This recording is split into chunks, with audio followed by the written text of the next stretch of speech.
Dr. Michael Henderson is a busy man. As we speak, he's Chief Business Officer at both BridgeBio and Origin Biosciences, and acting CEO at QED Therapeutics. He also serves on the boards at Adrenus Therapeutics, Theros Therapeutics, and Quartz Therapeutics.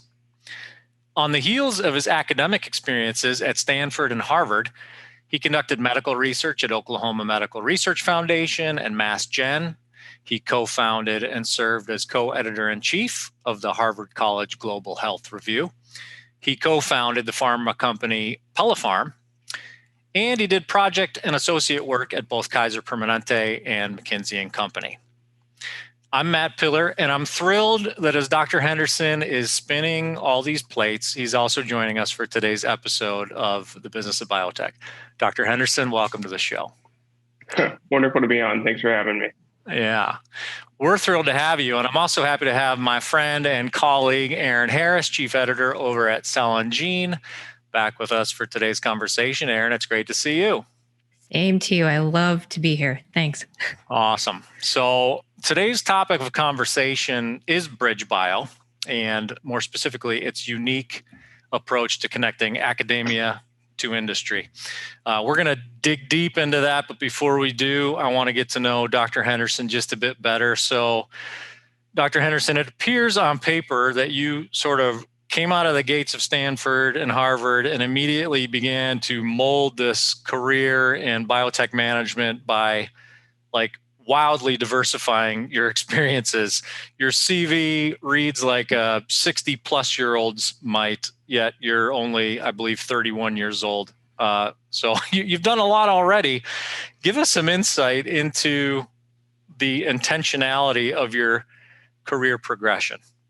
Yeah, well, it's very generous. Sometimes it does feel like dog years, but yeah, I mean, like all things, right? None of it was by design. Looking back, I can. It's funny how it does all kind of fold together and sequence itself well. But at the time, I was just chasing down kind of whatever passion project I came across, and for me, that was medicine. I wanted to be a doctor and to kind of learn how disease worked and then how to ameliorate that disease and treat it. And that was took me to med school. And Stanford is, Stanford. Right. It's kind of such a unique environment, and everyone is doing something, it seems. And, what I loved about it is that it was a very sort of flat environment. There wasn't a ton of hierarchy. So, I could, not just learn from professors, but then work alongside them. And that led to the creation of Pellepharm early on, and, was doing research in dermatology with, and this kind of rare oncology of called Gorlin syndrome or basal cell nevus syndrome. And, what started out as kind of a research project ended up as a startup, and loved that experience and just kept chasing it down.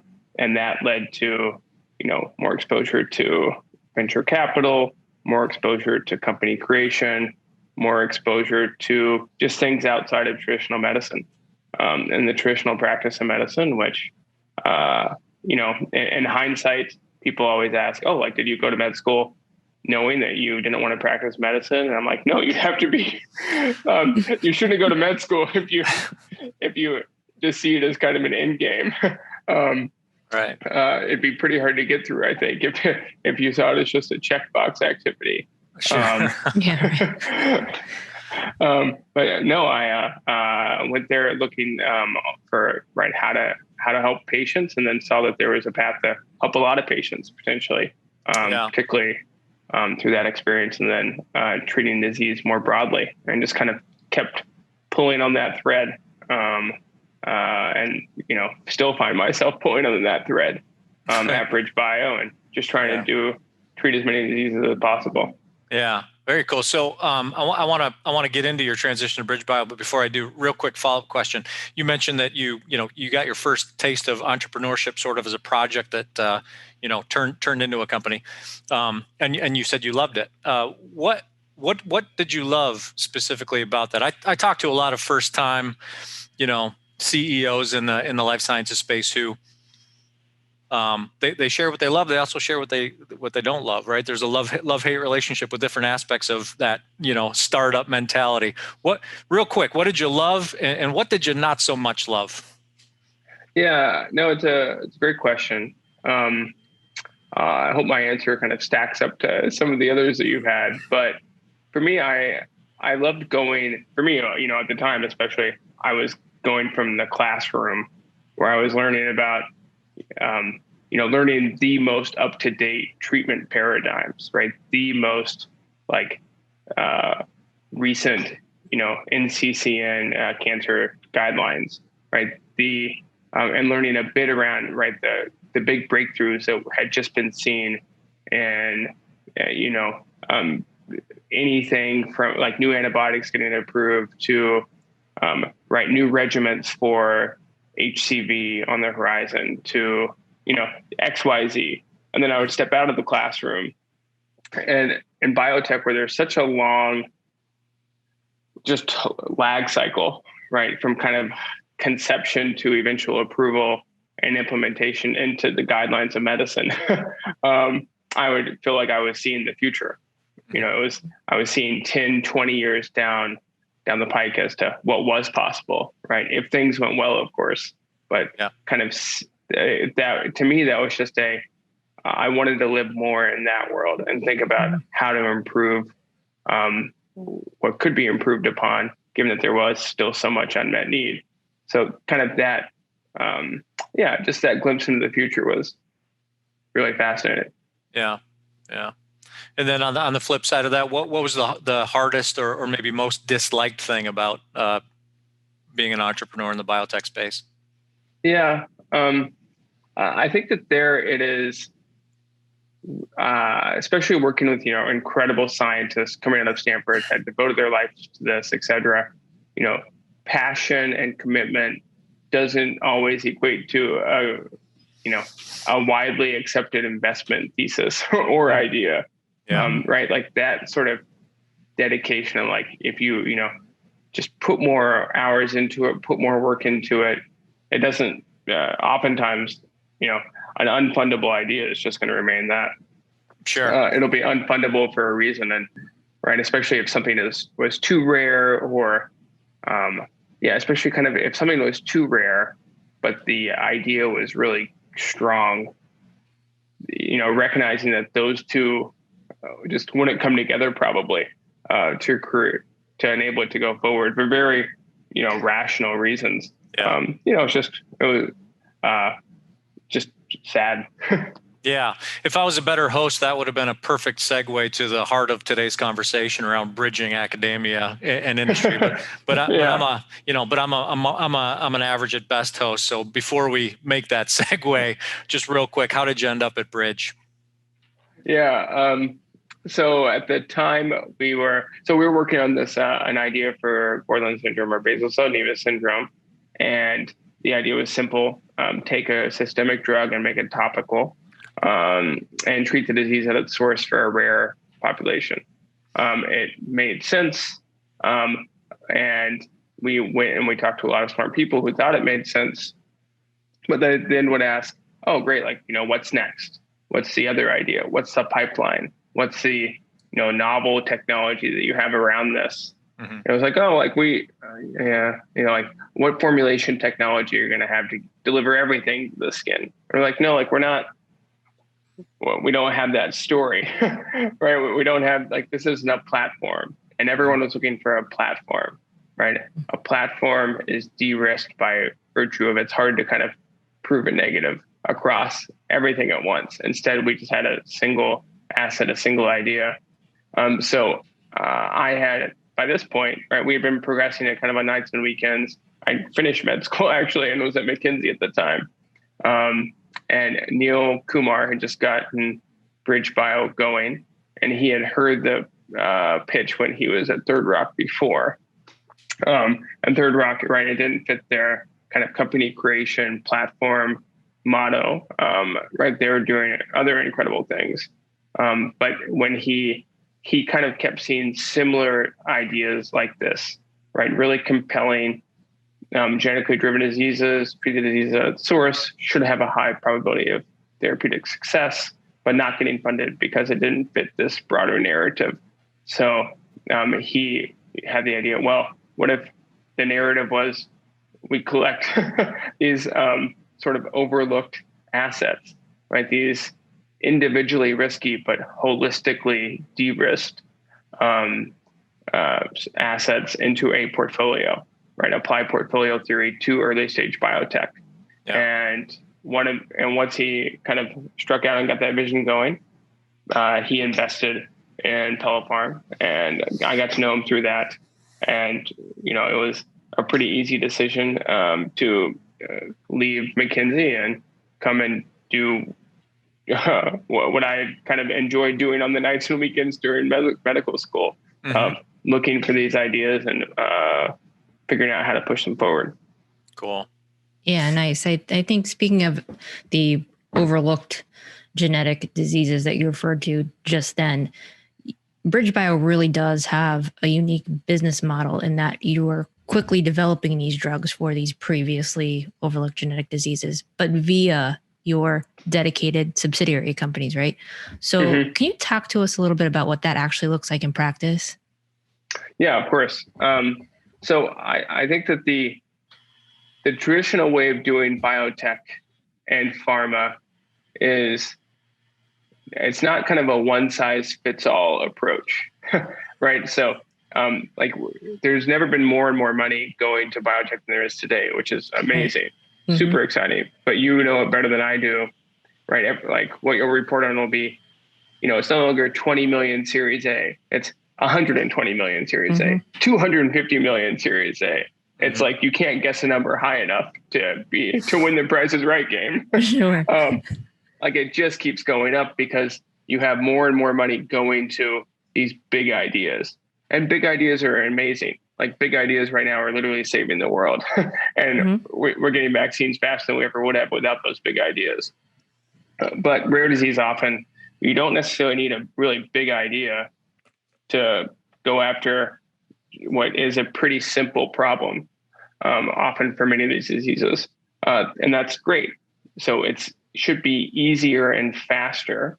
But you also need to make sure that it's cheaper and that you can't kind of spend the kind of money and resources that you would, to say cure COVID. So because of that, we have this hub and spoke model where we have resources centrally, right? Finance, legal, HR, business development, like what I call all the boring stuff of biotech. And that kind of sits centrally. And then we hire in into every time that we find somebody to push forward, we create a new C-Corp, just a new company that takes in that asset. And then we hire people wholly focused against that company. A super lean, mean team that wakes up and goes to sleep thinking, how do we push forward this drug, this particular drug, as quickly as possible to the patients that need it? And by doing that, right, we'll have like small dedicated teams of 5 to 10 for early stage programs. And, we'll spend as much money on kind of, or the aim is that we'll spend much more money on development than we do on people to just de-risk the science early on. And so that we can take more and more of these shots on goal and quickly de-risk something to get it to that go, no go. And then as you get to the clinic, you really have to, scale it up and bring on the larger team. But early on, a small dedicated team, I think, can move faster and get to an answer quicker just by being just that small and dedicated and not kind of bouncing between whatever, shiny object to shinier object. Yeah. Yeah. So there's an opportunity for me to save my poor transition earlier. You mentioned a little bit ago that, coming into the game, you were, maybe one trick pony is too strong a cliche. But you're certainly not that now. I mean, you look at BridgeBio's, you've got some commercial success. You've got a pipeline of, I don't know, I'm going to say 18 deep. You'll correct me, but I mean, in the teens, from preclinical to clinical stage candidates. And the array of modalities and targets is impressive and diverse as well. So you made that transition, and I guess looking at your pipeline, looking at the way the company's structured, that small agile team approach to take more shots on goal is working. And from what I understand, central to that approach is kind of bringing in this scientist, research, academia partnership. So give us some insight into how those academic and research partnerships work to help fuel your pipeline expansion, which, as I said, is, on paper, it's evident that that's working. Yeah, of course. So it's been from the beginning, right? Our kind of goal was be the partner of choice for an academic, right? If you have an idea and you we wanted, and this is, very idyllic, I guess, but like it's starting to get there. You have an idea, you ask around to kind of, your fellow professors, hey, like, here's an idea, how would you move this forward? And they say, oh, well, like, I heard that BridgeBio is, very partner friendly and can help you move this idea quickly. Insert example X of that institution. Like, we're obviously not there yet at every institution, but, we are at a number of institutions that we partnered with. And, we now have, I think that we just disclosed that people can jump in it, but we just disclosed that we have over 30 pipeline programs. Oh, wow. So I was, I undershot quite a bit there. It's like dog years here. Wow. And most of, the majority of those definitely came out of academia. And the way that it works is, the context for each is different. Always. Some are more formal than others, but they're definitely two-step partnerships where we go to an academic institution, right? Whether it's UCSF or Stanford or St. Jude or Boston Children's Hospital. But, we've started out focusing on the ones that focus on pediatric disease, because that's where genetic diseases the more serious genetic diseases will often present themselves as a pediatric condition. And we then, sit down with the tech transfer office or a group of academics and kind of say, look, like, here's our vision. Here's what we do. It's our goal is to be able to take work that you're doing and help find a way to support that. You tell us what you want to do, what you don't want to do, and kind of what you need to get to that next step and translate it to the clinic. And then we'll work with you to put that plan together. And right, if it succeeds, and you should succeed first and foremost, right alongside the patients, and we'll be there to kind of make it as frictionless as possible, and to provide the chemistry resources if you need that, the DMPK resources if you need that, the gene therapy manufacturing capabilities if you need that, the investment in a natural history study if that's what is missing from the field, kind of all the way through, so that, right, we just no out of those 30, no two have been alike is kind of the only rule of them all. They're all going to be slightly unique, and it's going to be adapted and modified to best enable the science to move forward. It's almost like it's almost akin to like an incubator. Yeah. So we actually have so it is, and we even have an incubator within our incubator now, where we kind of are looking at newer modalities, like ASOs, like CRISPR, right now, like those kind of next gen technologies, and starting to test them out against different diseases and go even earlier than we have before, or partner with academics that come with no data, but just an idea to de-risk that a bit, right? And share the data back and forth to then see if there's a path forward. Yeah, sure. So Dr. Henderson, so these obviously these partnerships are incredibly critical to the success of, the academic institution, BridgeBio, what have you. But you mentioned we a lot. Can you talk to us a little bit more about who the we is in the formation and management of this partnership, and specifically what your role is in the management and formation of these partnerships? Yeah, happy to. So luckily early on, the we has changed from what it was early on. Early on, it was kind of Neil and I just crisscrossing the country, and whatever standby flight would have us. We've luckily grown since then and have people much smarter than myself, kind of forging these relationships. So there's a team of about 6 that are in the kind of business development early stage group, and their job is to, we have a team of 3 within that is just dedicated to working with academic medical centers. So their job is to talk to tech transfer offices every day, talk to academics, and see kind of what research are doing in genetic diseases. And with I'm not sure how many of the partnerships we've disclosed now, but there should be more coming soon, and we'll be well over 20. And those all take time. Our goal with these isn't to, what we don't want to do is, I think, what's commonly done, which is receive ideas, kind of hear pitches, and then say thanks but no thanks. That was one of the most frustrating things that I found early on, right when I was pitching an idea and trying to bounce ideas off of people for feedback. You would often get the kind, "Oh, this is interesting, but it's not quite for us." And it would stop there, and I was like, "Oh God, like this!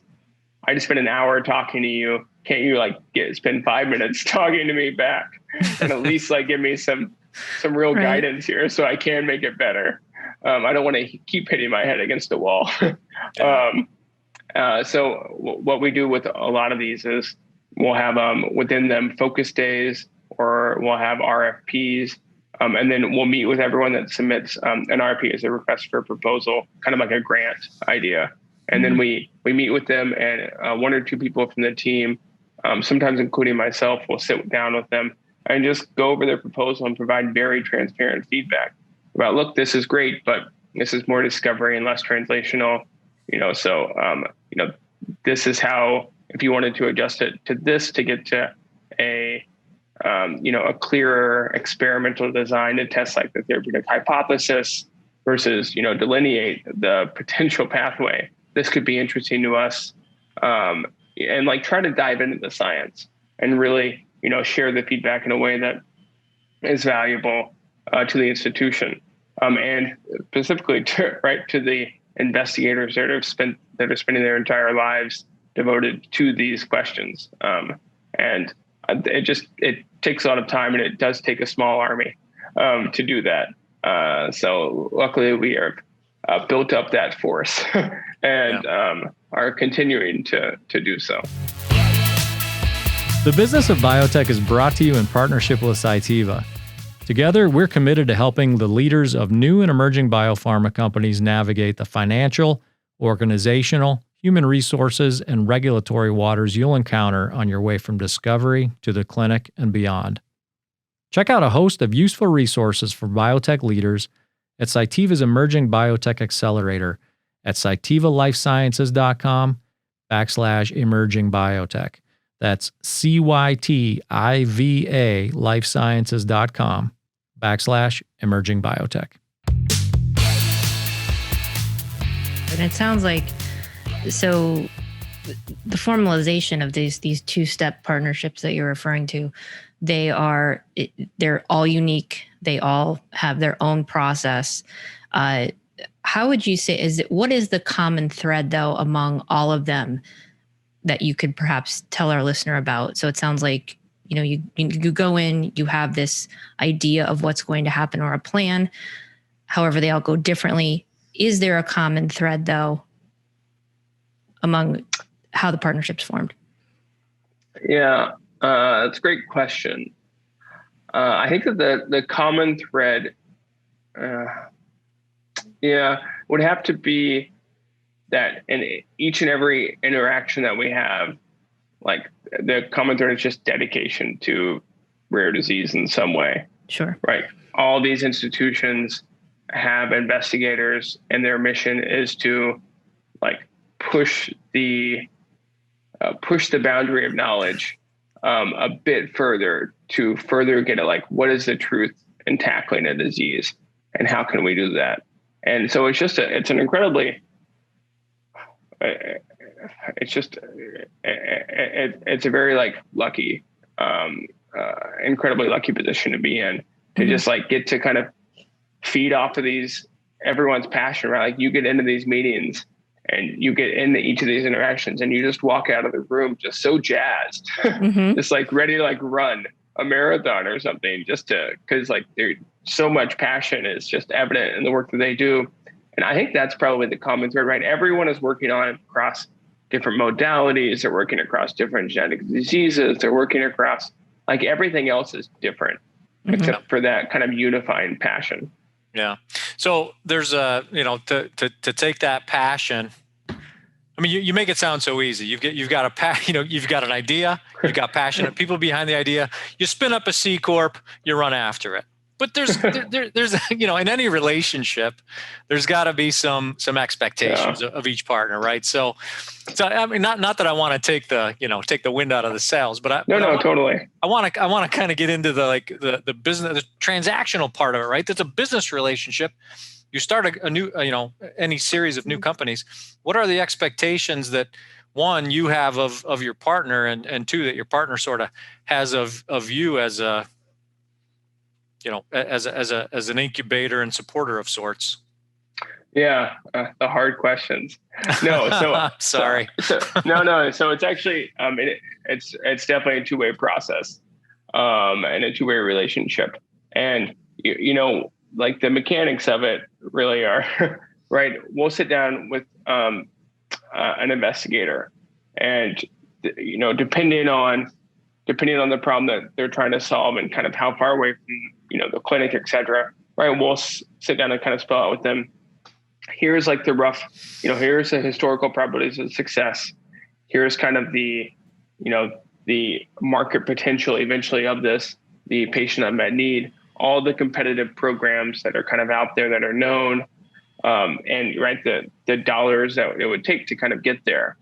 And we're not going to commit all those dollars day one, right? Like we're going to mutually agree on what are the no-goes to develop a therapy that will be truly meaningful at the end of the line. And we'll agree on those kind of up front. And then once we've agreed on that, which it is very important to agree early, because the easiest thing to do in biotech is to fail forward, right? It's to get a result that's, it's hard to stop. And you'll have so much momentum that you'll end up continuing to push forward, even if it's not, like this is seen all the time. Like you never see a company release data without a positive spin on it, even when they miss endpoints, right? It's always but we saw this in this subset of patients. So for us, right, when you kind of step all the way back, we try to agree early, like what is meaningful for patients, and then how do we kind of backtrack from there to make sure that we agree on what the path forward is. And then we find out what's needed for the academic, right? What do they care about? Do they want equity in the new co? Do they prefer sponsored research? Do they want both? How many founders are there, right? Like kind of all those mechanics. And I think that the difference, or what's made it pretty easy for us, is that we're generous to founders, right? Without scientific founders, we don't have anything, like we don't have a path forward. They're the ones who started this. So we give them a large piece of the pie upon success, and we're generous with that, which I think, I've never understood really why why others aren't, but it's just a different mentality, I guess, because most other VCs, they'll pull together 10 pieces of IP, from like different founders from different academic institutions. So like they're really focused on those 10 different contracts to make sure that they kind of all line up and it all makes sense, and right, they can still push it forward. So like they'll really get into the details and like negotiate hard on the contracts. Whereas for us, right, like if this drug works, then the founder could have equity and that could be a royalty. So the size of the market will be proportional to the royalty sort of a thing. So we try to just be generous and tie it to the size of the market versus, try to like really negotiate hard on things, and instead just focus on the science and get on with it. Right. Yeah, sure. So it does seem like your approach differs from many of the biopharmas, biotechs that certainly I've talked to, so far to date that with cell and gene. But talk to us about the success that you have received as a result of your specific approach, and how are you quantifying both, whether it be qualitatively or quantitatively, how are you quantifying those successes? Oh, now you sound like our board. Prove it, Dr. Henderson. They asked me to ask you that question. Yeah. Oh, good. I've been working on my answer. So, no. So I think our metrics and kind of quantification is incredibly important, right? To make sure that we're not just kind of all hot air. So, to date, 2/3 of what of our programs have come out of academia. We have also, tracked the cost and the spin and the time across different stages compared to historical kind of biotech averages. And we spend less money and move faster across those, items. Our AG10 compound, which reads out its phase 3 later this year, was at a Stanford lab, had been looked over by a ton of different kind of VC firms. And we were able to partner with the academics there and take it from Stanford's lab into a phase 3 trial in just under 3 years, and far less capital than anyone kind of would have predicted, right? And we're now turning that crank across the other 2/3 of the pipeline that have come out of academia. And right, they won't all work, right? We're very kind of transparent about that. Our job isn't to make sure that everything in the pipeline works. It's to make sure that our model, which is based off of historical probabilities of success, that we are being as true to that model as possible and advancing as much science as possible. Because the more that we advance, the more shots on goal that we take, right? The lower the risk that nothing works, conversely. Yeah. At the same time, the more shots on goal you take, there's an acceptance of a certain degree of additional risk, right? Like in the business itself. I mean, you're wrapping your arms around a whole lot of activity and potentially cost. And I could see. So I was going to ask you sort of the open-ended question around what kind of potential pitfalls your model might encounter and how you kind of work through around them. And now I'm putting, my assumptions on the question. So I want to start there, though. I mean, how do you manage the risk of just embracing so many candidates and pursuing so many candidates, and I guess the resource risk that's associated with that? Yeah. So there's a few types of risk. So I'll try to break it apart. So one, I think, is portfolio risk. The nice thing is that our portfolio is uncorrelated, right? So our TTR asset and our achondroplasia asset, right? Those two drugs have nothing to do with one another. They're small molecules, right? Mm-hmm. Small molecules, seem to work, right? Just like gene therapy seem to work. So by being therapeutic area and modality and kind of stage and phase and everything else agnostic, but only focusing on genetic disease, we don't have correlated portfolio risk, which I think is very helpful to managing that broader sort of company risk. Obviously, right, some programs have larger end markets and are, more, are more baked into our value than others. But right, that's kind of unavoidable no matter what. In terms of the resource risk, I think that's a very important one to think about. So there, right, the worst thing is phase 3 fails, phase 3 single asset fails, entire company goes down, everyone goes home.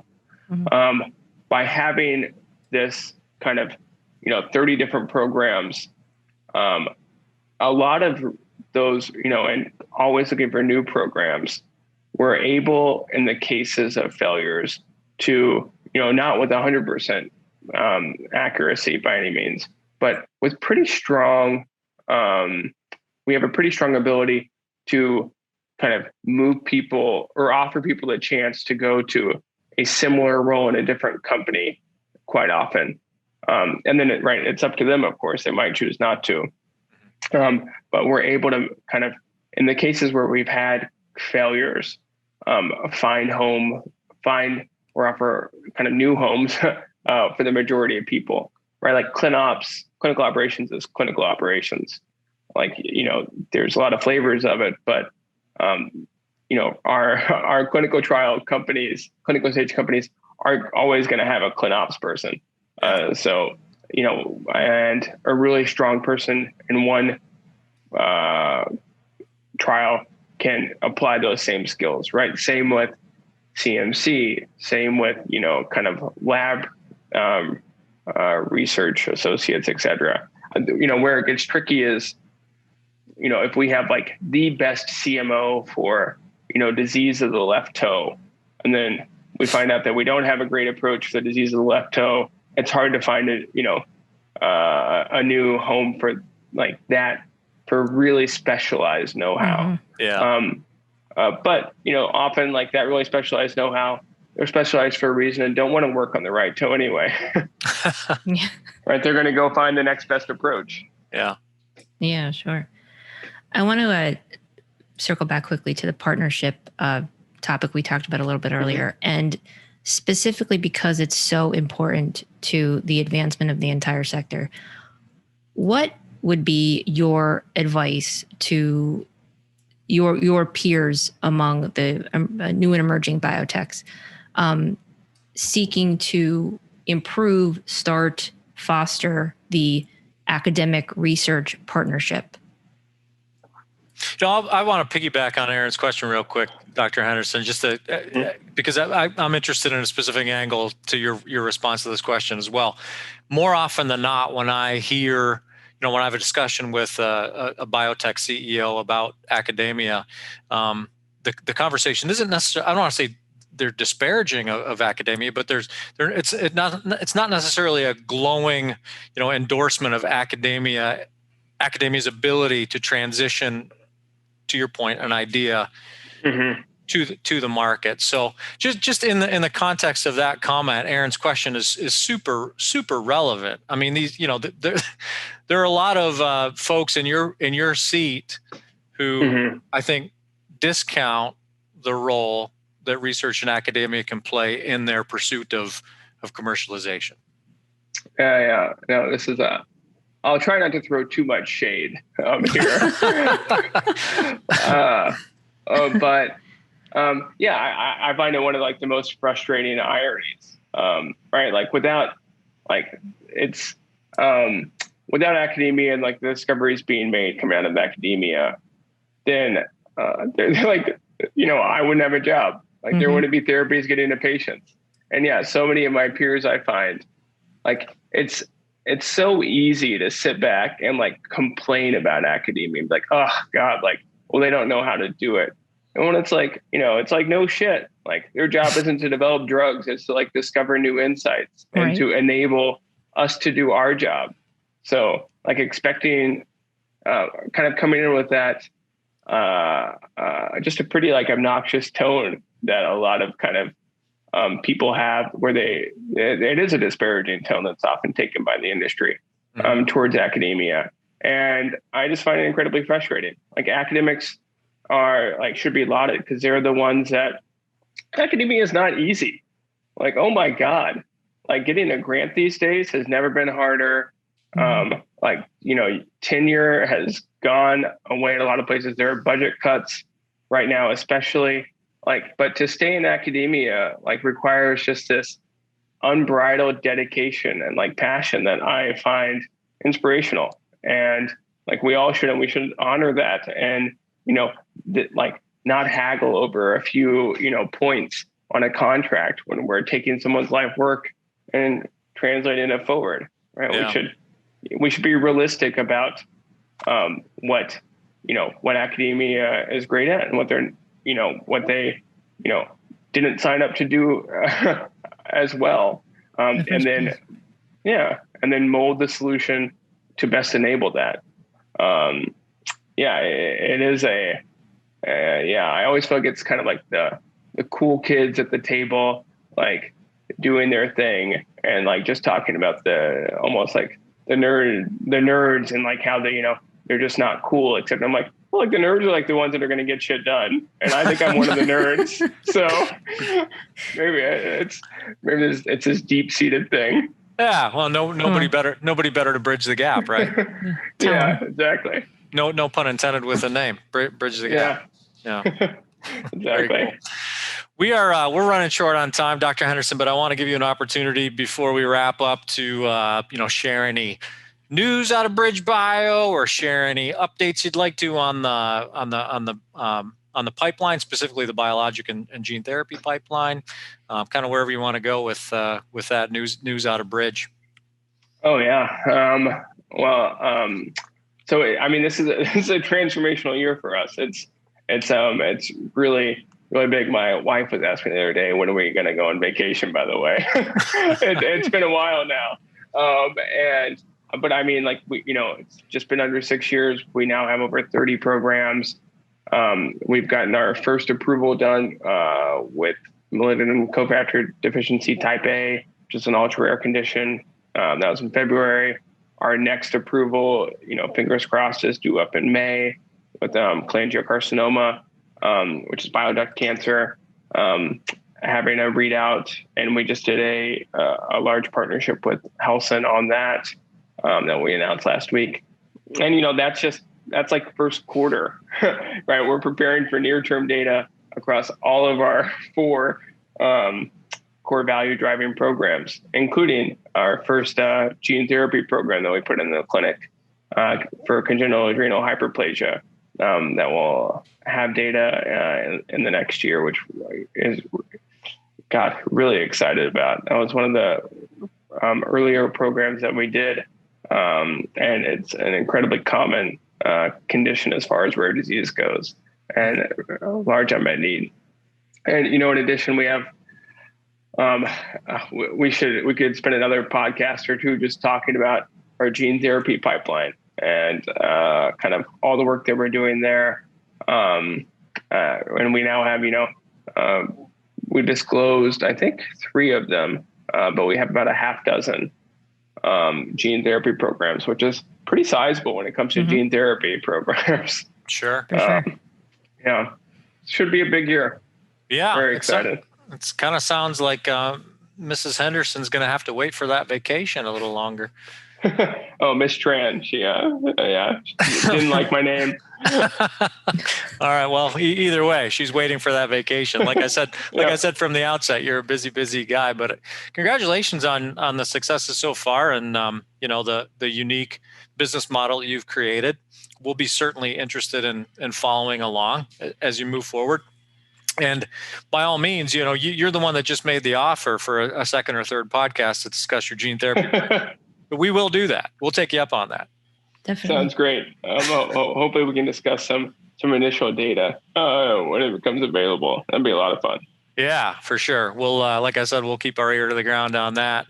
But in the meantime, thank you, Dr. Henderson, for spending some time with us. We really appreciate it. Yeah, no, thanks so much for having me. It was a lot of fun. Look forward to doing it again. Awesome. So that's BridgeBio's Dr. Michael Henderson and Cell and Gene's Aaron Harris. I'm Matt Pillar, and this is the Business of Biotech. We're produced by Bioprocess Online in partnership with Cytiva, which demonstrates its support for new and emerging biotechs at cytivalifesciences.com/emerging biotech.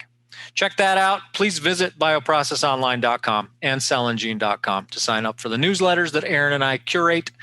And if you like today's show, subscribe to the pod and give us 5 stars. In the meantime, thanks for listening.